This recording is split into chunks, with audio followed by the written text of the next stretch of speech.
Bernoulli's equation for the real fluid, impulse momentum equation, then energy correction factor for kinetic energy as well as momentum. So let's start. So Bernoulli's equation, in last lecture we have derived Bernoulli's equation from the Euler's equation of motion for the ideal fluid.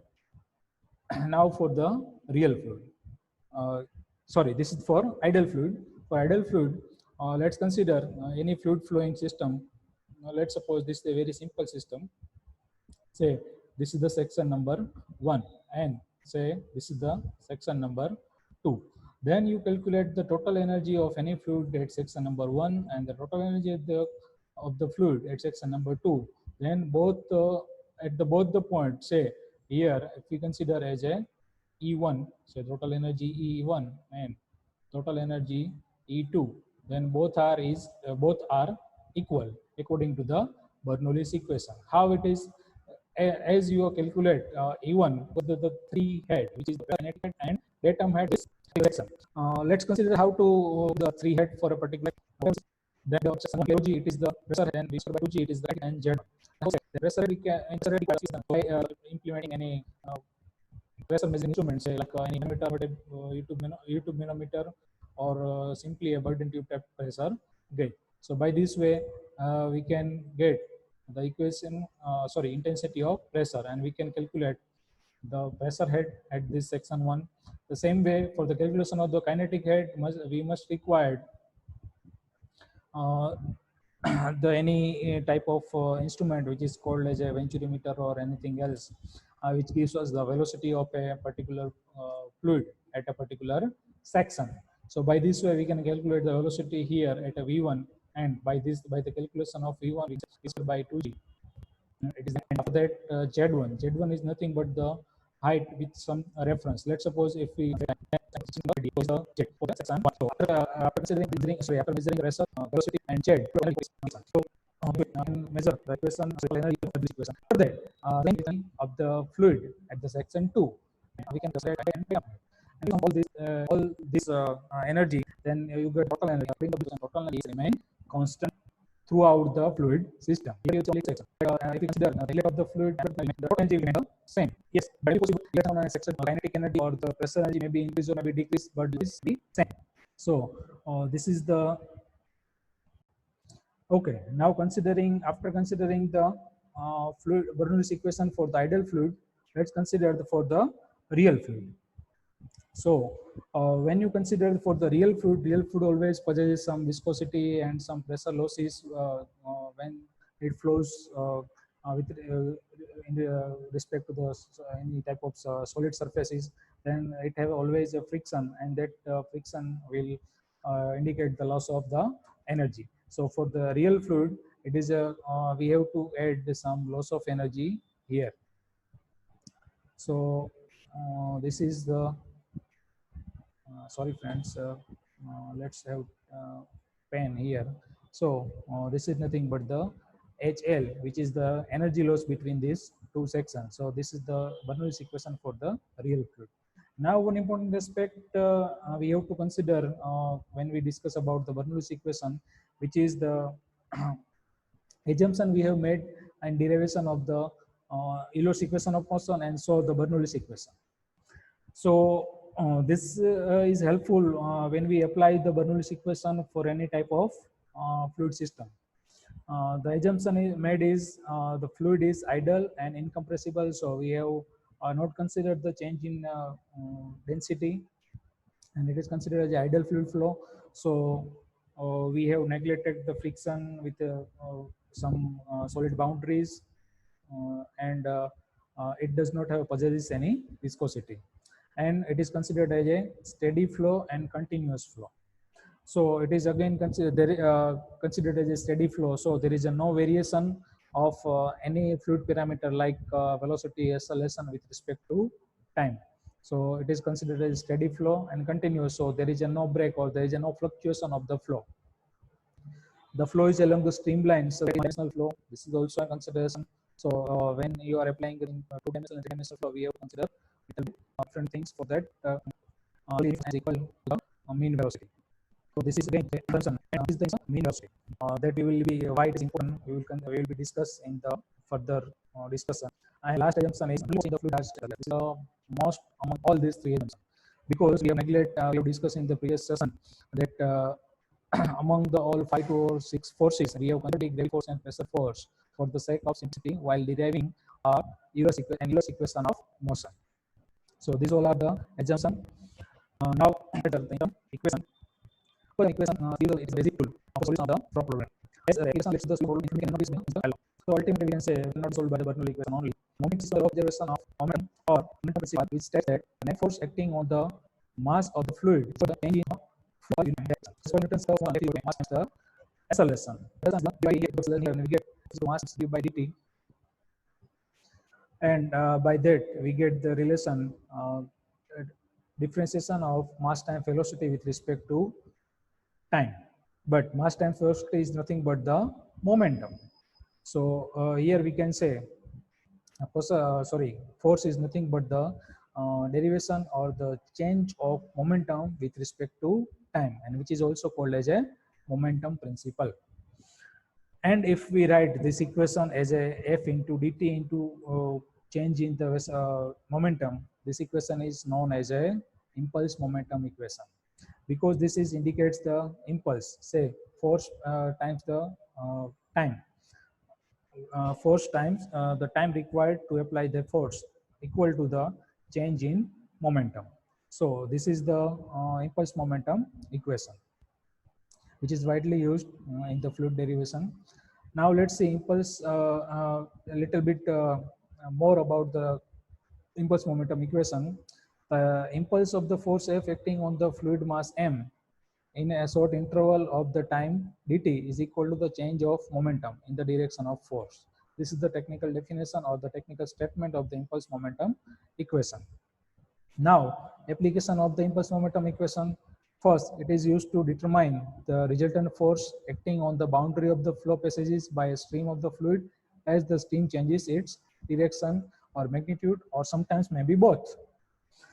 So, where this type of application, say in the pipe bands and the reducer, in the moving vans, or in the jet propulsion phenomena, because in all these cases the fluid changes its direction or sometimes changes its magnitude also, and in many cases it changes both. So at that time impulse momentum equation is useful for the derivation of the control equation. Then to determine the characteristic of the flow when there is an abrupt change in the flow section. Abrupt change, say suddenly it may be increase or it may be decrease, say sudden enlargement in the pipe or sudden reduction of the pipe or the cross-sectional area reduction, and the hydraulic jump in the channel. So in this all the cases the hydraulic momentum equation or simply impulse momentum equation is used for the derivation of the controlling equation. Now let's see energy correction factor. Now energy correction factor, first of all, what is why it is required.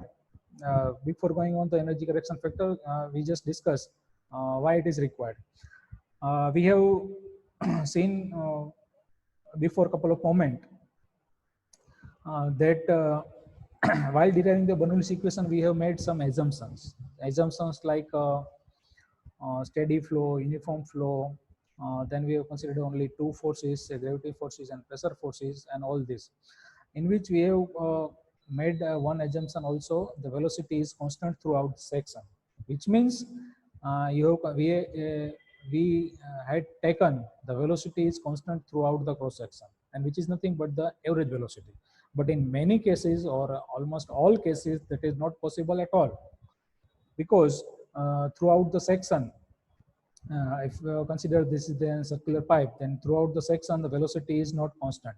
Velocity is 0 at the bottom and the top, say when it is in close contact to the solid boundary, and it is maximum in the center. So here the velocity is maximum, and here it is velocity is 0. So the velocity profile is something like this. This is just a typical for a circular pipe. For the other cross section area it may be differ, but we cannot take as a constant velocity throughout the this cross section. So for that we have to consider the energy correction factor. Now let's see what is the energy correction factor. For that we will consider the energy correction factor alpha, which is the correction factor in the kinetic energy, and the beta, which is the correction factor in momentum energy. And how to apply and what is the value of that. First we will see kinetic energy correction factor. So kinetic energy correction factor is defined as the ratio of kinetic energy flow per second based on the actual velocity across a section to the kinetic energy of the flow per second based on the average velocity. So alpha is nothing but the ratio of the two energies. So it does not have any unit. So it is the ratio of kinetic energy when the kinetic energy considered based on the actual velocity, and another is the kinetic energy based on the average velocity. Average velocity we have considered in most of the average all the cases, but actually it is differ. So let's consider one stream tube in which this is the streamline.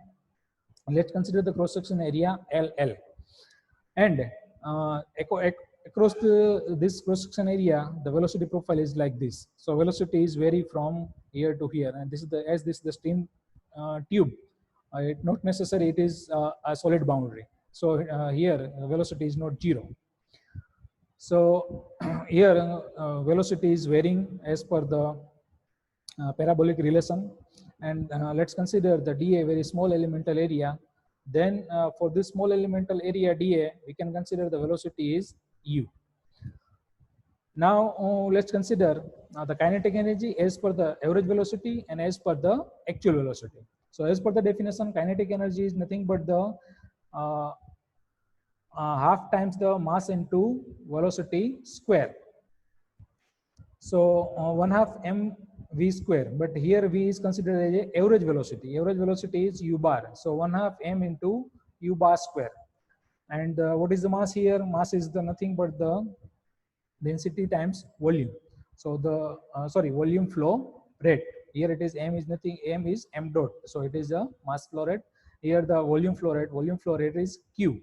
Q is nothing but the rho times the velocity, velocity per unit time. So rho into a into u bar, it is the mass times u bar square. So ultimately kinetic energy as per the average velocity is half times density cross section area times the cube of average velocity.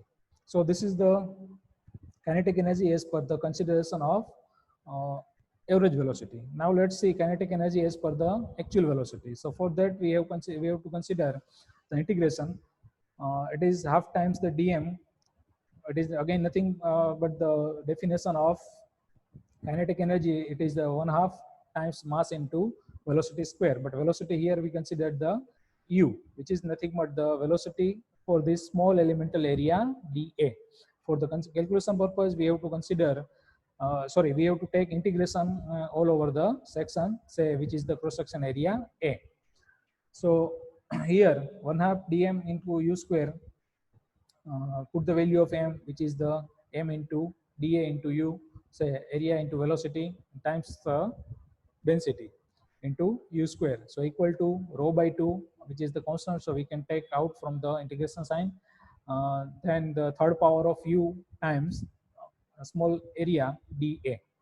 So this is the kinetic energy as per the actual velocity. And as per the definition of alpha, this is the ratio of kinetic energy per unit time based on actual velocity to the kinetic energy per unit time based on average velocity. So after considering these two and removing necessary common parameter, we get the equation of alpha is equal to 1 upon a integration of u divided by velocity divided by average velocity all raised to cube into dA. So this is the equation of alpha. Now let's see what should be the what is the value of alpha. So alpha equal to 1 for the uniform velocity distribution and tends to become greater than 1 as the distribution of velocity becomes less or less uniform. So we can say in laminar flow, in most of the cases laminar flow have a uniform velocity distribution, most of the cases, not every. So in that case, we can say we can take alpha equal to 1.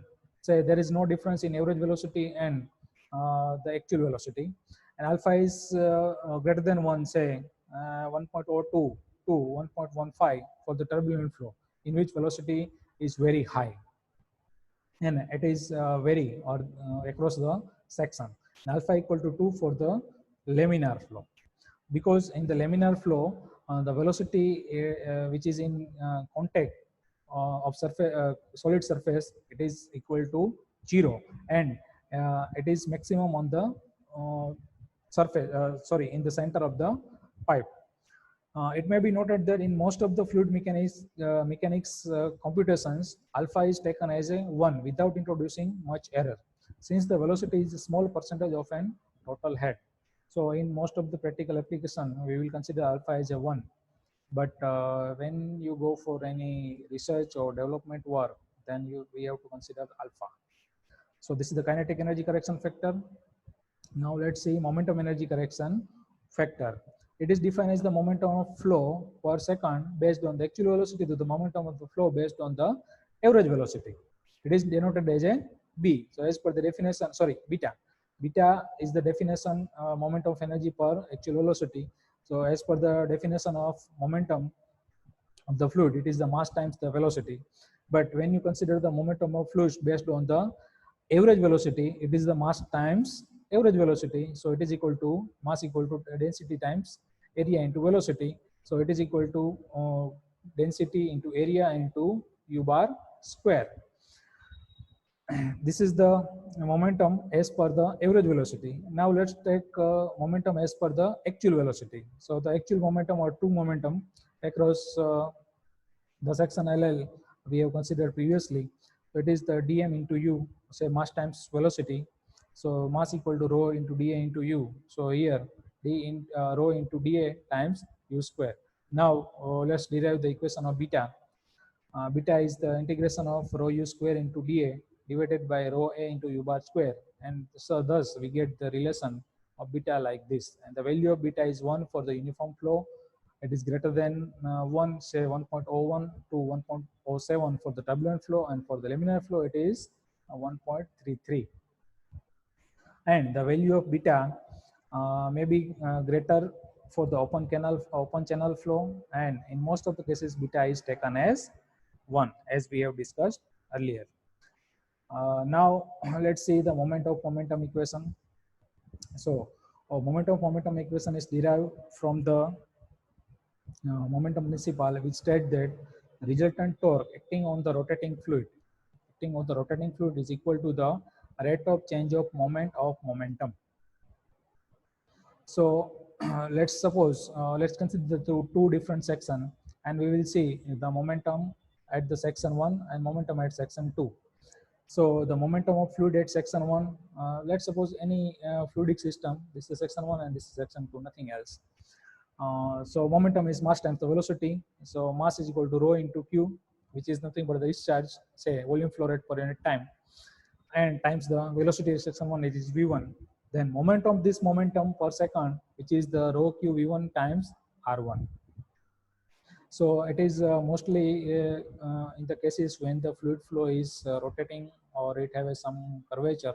Let's suppose this is section 1 and this is the section 2. So at moment of momentum per second at section 1 is rho q times v1 into r1. R1 is nothing but the radius about which it is rotating. Let's suppose it is the center line, then and it is rotating about this center, then this distance from this center, it is called as a radius. So it is r1, and for the section 2 it is r2 and v2, and all the respective values are that. So momentum of momentum at section 2 is rho q times v2 into r2. So rate of change of momentum per unit time from section 1 and 2, it is the subtraction or the difference between these two only. So rho q v2 r2 minus rho q v1 r1, which is nothing but the rho q into v2 r2 minus v1 r1. So this is the momentum equation. According to the momentum momentum principle. Resultant torque T, it is equal to the rate of change of momentum of moment of momentum. So as we have derived, moment of momentum is RQ times difference of velocity, multiplication of velocity and radius, or radius of curvature we can say. So this is the total torque applied on any particular fluid mechanical fluid system. Above equation is also known as moment of momentum equation, and it is used where it is used to find the torque exerted by the water on sprinkler. In many garden we can see the sprinkler rotating around, rotating on the axis, and spread the water around some circular area.